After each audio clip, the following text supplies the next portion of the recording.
Mister Kishore चंद्र राऊत। केदार, या घरातल्या माणसांचा आपल्यावरचा संशय वाढत चाललाय, त्यामुळे आपल्याला लवकरात लवकर आपलं मिशन कंप्लीट करून इकडनं निघायला लागेल। आणि त्यासाठीची पुढची लीड आहे मिस्टर किशोर चंद्र राऊत। हो बॉस, मला वाटते की आपण हे मिशन पूर्ण करण्याच्या खूप जवळ पोहोचलोय। आता फक्त मिस्टर राऊतांनी आपल्याला मदत करायला हवी। करेक्ट। माझ्या आईच्या गुन्हेगारापर्यंत जर पोचायचं असेल तर या माणसाला लवकरात लवकर शोधलं पाहिजे, तर आपल्याला हे मिशन कंप्लीट करून इकडनं लवकर निघता येईल।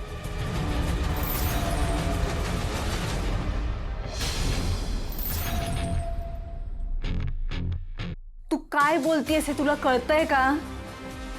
हो, केदार तारिणी त्यांचं लग्न, त्यांचा संसार, ते लग्न कोर्ट वगैरे निश्चिता, म्हणजे मला माहितीये तुझा तारिणीवर लहानपणापासून राग आहे। ती या घरात येणं पटलेलं नाहीये तुला, आणि त्यात ती जाऊ म्हणून या घरात आली, हे तर अजिबात पटलं नाहीये।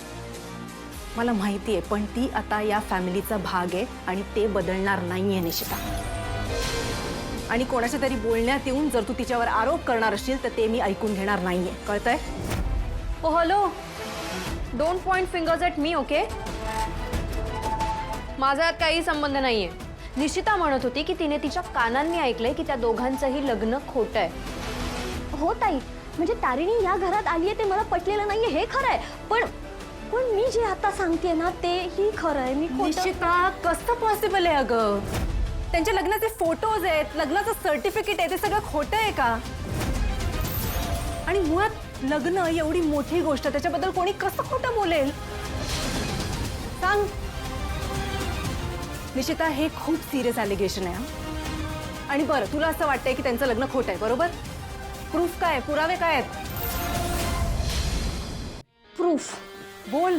आय नो, तुम्ही माझ्याकडे प्रूफ मागणार होतात, मी बोलले होते ना प्रूफ मागणार म्हणून, पण ताई नाहीयेत माझ्याकडे काही प्रूफ। खरं तर ना मलाही हेच वाटत होतं की त्या दोघांचं लग्न झालंय, त्यांनी कोर्ट मॅरेज केलंय, पण व्हॅलेंटाईन डेच्या दिवशी मी जे पाहिलं, मी जे ऐकलं ना, त्यानंतर माझा स्वतःवरचाही विश्वास उडाला की हे काय काय बोलतात दोघं, हे असं असूच कसं शकतं, हे असं कसं करू शकतात, आणि का करावं असं, कशासाठी, कोणासाठी, काय मिळणार आहे ह्या सगळ्यातनं? पण मी जे ऐकलं ताई ते खरं आहे। निशिता, शांतपणे जे काही झालं ते नीट सांगशील का प्लीज?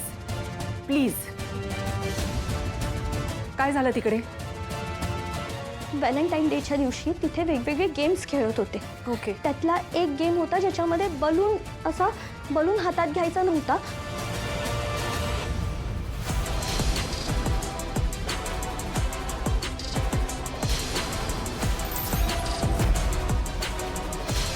हे लग्न, हे नातं, हा संसार, हे सगळं खोटं आहे।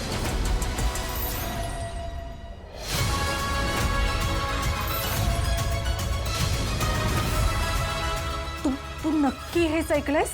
100% हेच ऐकलंय मी। तारिणी आणि केदार खोटं बोलतायत, ते दोघे मिळून आपल्या दोन्ही फॅमिलीजना फसवतायत ताई।